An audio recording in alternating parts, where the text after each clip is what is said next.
Como mensagens a cavalo deram lugar à internet. Em 1939, a Europa mergulhou em guerra total. No EUA, a estratégia era esperar. Mas, enquanto políticos faziam discursos sonolentos, nos laboratórios um punhado de engenheiros estava cozinhando ideias que não só ajudariam a vencer a guerra, mas também a transformar a história da humanidade. Hoje, essas ideias impulsionam cada clique na internet.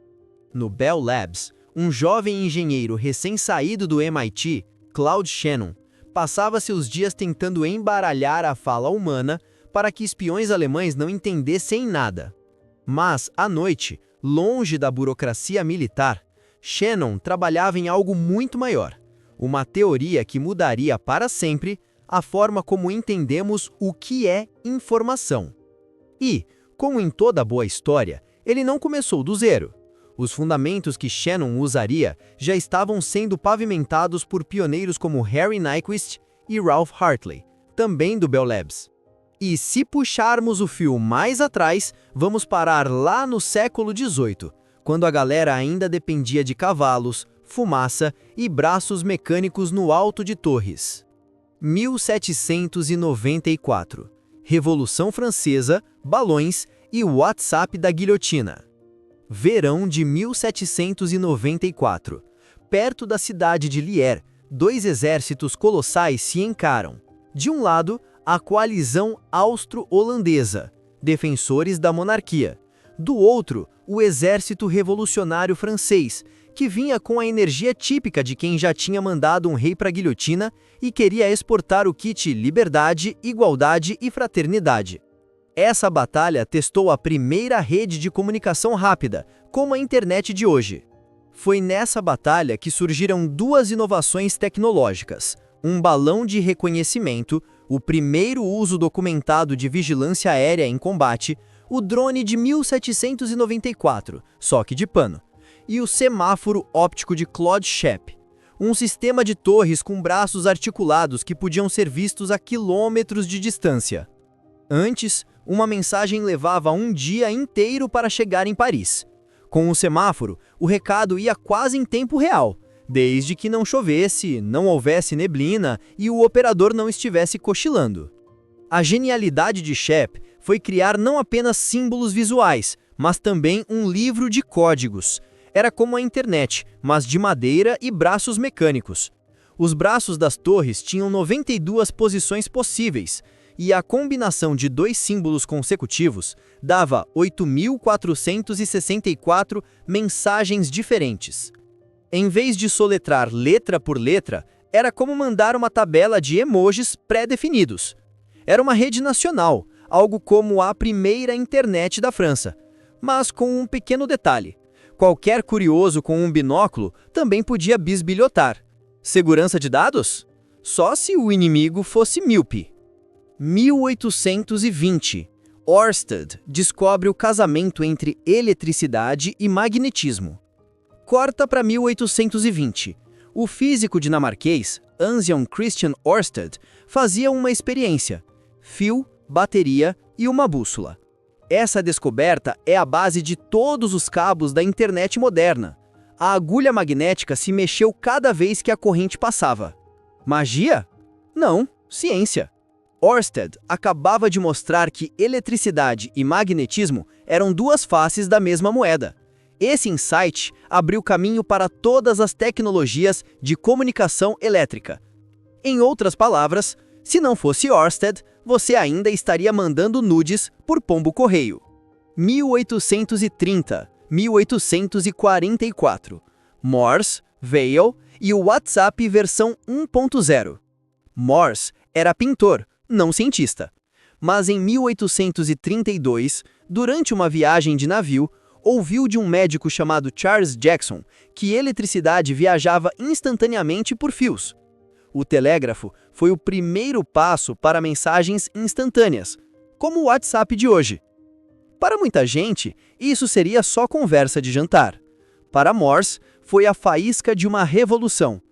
De volta ao EUA, juntou-se ao engenheiro Alfred Vail e, em 1838, fizeram a primeira demonstração pública de um sistema de telégrafo elétrico.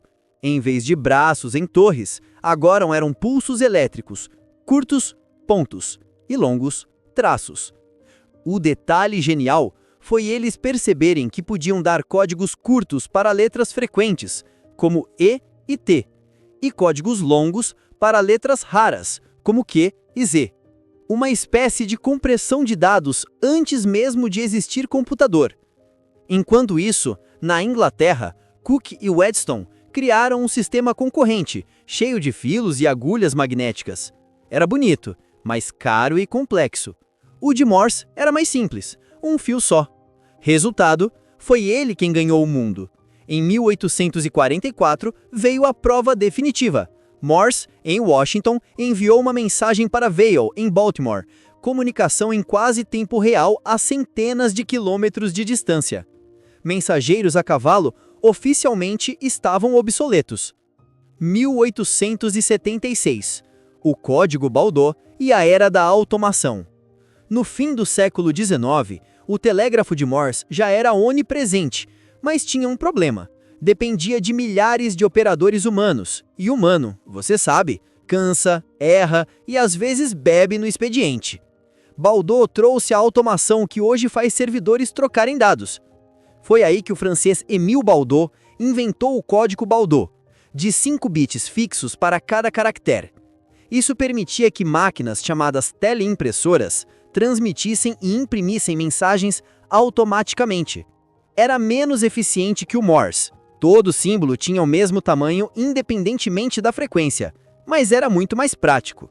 Foi o início da comunicação digital de verdade, máquinas conversando com máquinas, sem precisar de um humano decifrando traços e pontos. 1927 e 1928. Hartley e Nyquist botam matemática na bagunça.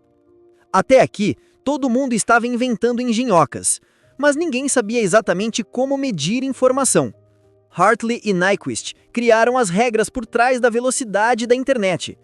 Em 1928, Ralph Hartley publicou Transmission of Information, propondo que a quantidade de informação não dependia do significado, mas do número de símbolos possíveis e do tempo de transmissão. Ele até criou uma fórmula, H igual a N log S. Já Nyquist mostrou que um canal com largura de banda limitada não podia transmitir mais do que 2B símbolos por segundo. Não importava o quão esperto você fosse, havia um limite físico. Essas duas ideias foram o alicerce perfeito para alguém muito mais brilhante amarrar tudo. 1937 e 1948. Shannon chega para organizar a festa. Em 1937, Claude Shannon, com apenas 21 anos, defendeu no MIT uma dissertação que aplicava a álgebra booleana, zeros e uns, verdadeiro e falso, em circuitos elétricos. Basicamente, ele inventou a lógica digital. Sem Shannon, nada de smartphones ou Wi-Fi. Anos depois, no Bell Labs, publicou seu artigo de 1948, A Mathematical Theory of Communication. Nele, ele definiu o bit como unidade mínima de informação. Criou o famoso modelo de comunicação, fonte, transmissor, canal, receptor, destino. Introduziu a entropia da informação, uma medida de incerteza. Provou 2 teoremas cruciais. 1. Codificação da fonte. Dá para comprimir dados até o limite imposto pela entropia, sem perder nada. 2. Capacidade do canal. Existe uma taxa máxima de transmissão com erro quase zero. Acima dela, esqueça, os erros serão inevitáveis. Tudo o que você faz hoje, mandar memes, assistir Netflix, reclamar no Twitter, está limitado pelos cálculos de Shannon. Conclusão: do cavalo ao Wi-Fi. De torres de madeira balançando braços ao céu, de fios de cobre cruzando continentes, dos cliques de operadores de telégrafo às equações de Shannon, a história da comunicação é uma longa maratona de engenhocas, experimentos e lampejos de genialidade. Hoje, quando você manda uma mensagem em segundos para alguém do outro lado do planeta, está usando os mesmos princípios que começaram com Sharp, Morse, Baudot, Hartley, Nyquist e que Shannon transformou em ciência. Como seria o mundo sem essas ideias brilhantes? Se cavalos fossem capazes de ironia, provavelmente estariam agradecendo até hoje, eles finalmente foram aposentados.